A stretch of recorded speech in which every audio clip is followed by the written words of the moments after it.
Pangalan. Pangalan. Sino ka? Sino Marit? Ano ba yan? Oo, wala. Di mo kilala. Anong problema? Naiingit ka. Ha? Lalaki, babae? Ilang taon ka na? Ha? Titigilan mo hindi? Ha? Ano nilalagay mo dito? Ha? Ano nilalagay mo? Ha? Nang ano? Titigilan mo hindi? Ha? Tatanggalin mo lahat ng nilagay mo sa katawang niya na. Gaano katagal mo na kinukulam yan? Ha? Ikaw yung laging nahuhuli? Ha? Sagot! Ha? Yan lang ba nilagyan mo? Ha? Titigilan mo to ha? Ha? Ako sabi mo, kuya? Ha?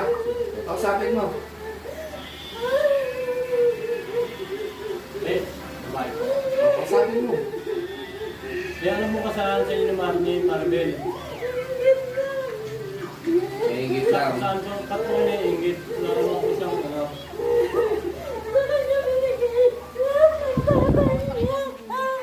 ikaw po yung stepmother niya. Ha? Ngayon, ikaw, mag-uusap tayo ng matino Ha? Ha? Tatanggalin mo? Oh, ano pa hinihintay mo? Pagpagi mo katawan yan. Ano pa dahilan? Bakit mo tinira yan? Ilan manggagamot na pinuntahan nito? Ano po? Sa amin po.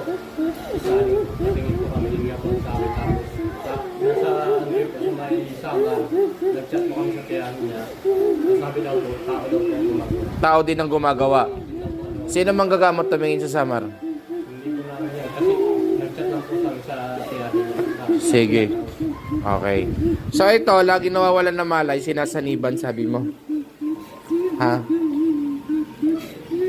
Ano? Shoutout dun sa dalawa, oh. Ayun, oh. Oh, yun. Batiin yung mga marites. Ayun. O, ikaw, mag-usap na tayo. Ha? Ha? Gaano katagal mo na ito tinitira? Binayaran ka ba? Hindi. Ikaw mismo nangungulam. Ano ginagamit? Itim na kandila. At saka ano? Mga kandila din. Ano gagawin natin dito, kuya? Ha? Gusto mo tuluyan kita? Ha? Ilang taong ka na? 61. 61 na ba asawa mo? 61 na ba to? Oh, 29 pa lang. Ikaw matanda ka na. Ha? Wala kang pinagkatandaan na. Ha? Tapusin ko na. Ha? Para wala ka nang isipin. Gusto mo? Patayin ko to. Pag pinatay ko to, mawawalan ka ng asawa. Bakit? Walang sanib yan.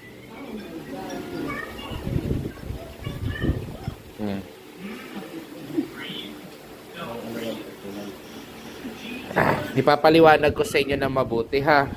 Ang asawa ninyo ay hindi kinukulam. Yung ginawa kong yun kanina, hindi pa ako seryoso noon. Naglalaro pa lang ako. Bago pa lang kayo dumating dito, naramdaman ko na kaagad na walang kumukulam sa asawa mo. Ang ginawa kong yun sa inyo ay sinubukan ko lang kayo para makita mo ang katotohanan at ipakita sa iyo ang nangyayari. Yung mga sinabi sa yung kinukulam ang asawa mo, hindi na yung totoo. Meron ba sinaniba na biglang bumalik na sa sarili? Ipapaliwanag ko.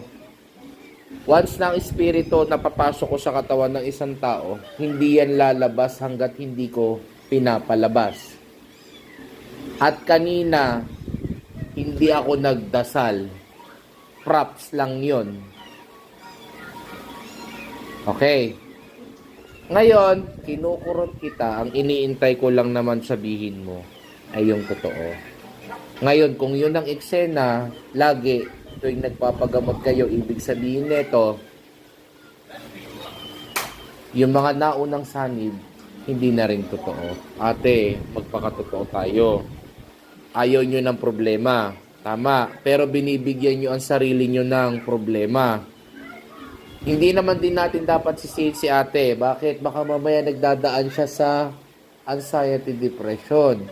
Na kung saan ang problema hindi na sa physical, lalong hindi sa spiritual, pero sa pag-iisip o sa mental.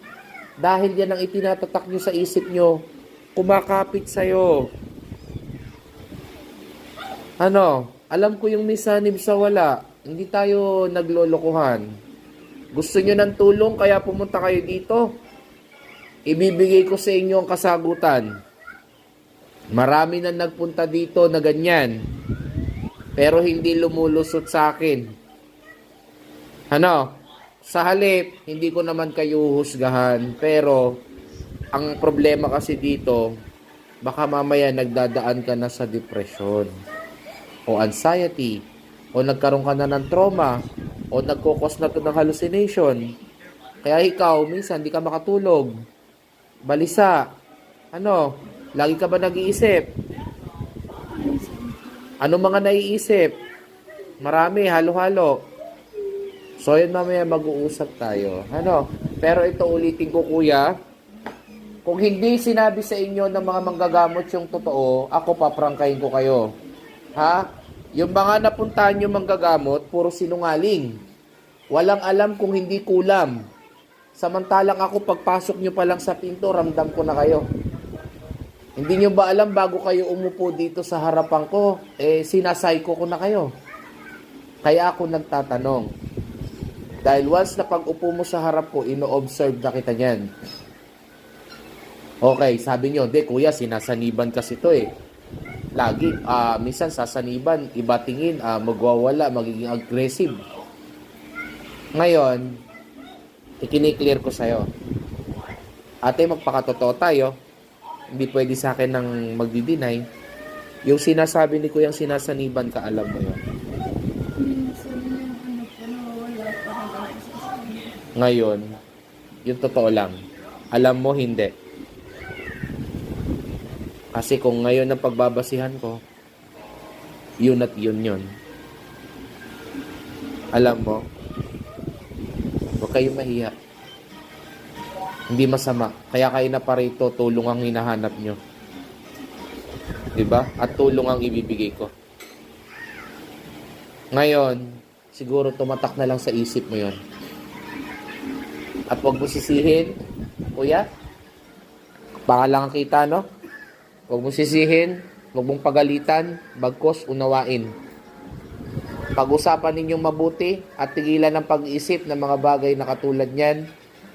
Nagkakaroon na ng mga taong nasasangkot, mga taong nababanggit na pangalan, mga taong napagbibintangan. Na ngayon pa lang pinuputol ko na. Bakit? Paano kung harapin mo? Dahil yun ang sinasabi niya. At nasaktan mo yung taong yun. Tapos mapapatunayan mo sa huli, lahat pala ng yun, hindi totoo. Di sino mapapasama? Ikaw. Bakit? Hindi ka lang nakasakit, nang pintang ka pa sa iyong kapwa. Dahil ang sinasabi ng mga ibang manggagamot, kung hindi daw kakilala, kamag-anak, taong nakaalitan, taong inggit, yung mga ganong albularyo, huwag ninyong paniniwalaan. Ang tawag doon, mga tangang albularyo. So ayun, at muli, ayan na naman tayo. Nakita ninyo, no? Sa mga naghahanap ng tulong at naghahanap ng katotohanan, mga taong nag-aalala sa kanilang mga mahal sa buhay na sinasabing naposes or napoposes, mga kaanak ninyo o mga mahal nyo sa buhay na dinala nyo sa mga manggagamot na katulad nila na sinaniban daw. Gusto nyo ng totoo? Dalhin nyo sa akin. At ipapakita ko sa inyo ang katotohanan. Hindi ako katulad na napapanood yung mga manggagamot na iba sa Facebook. Ano? Ang mga yan, for the content na lang. Alam niyo yung for the content, palabas. Ngayon, patutunayan ko sa inyong totoo at ipapakita ko sa inyong totoo. Dalhin nyo sila sa akin. Libre yan, walang bayad. Period.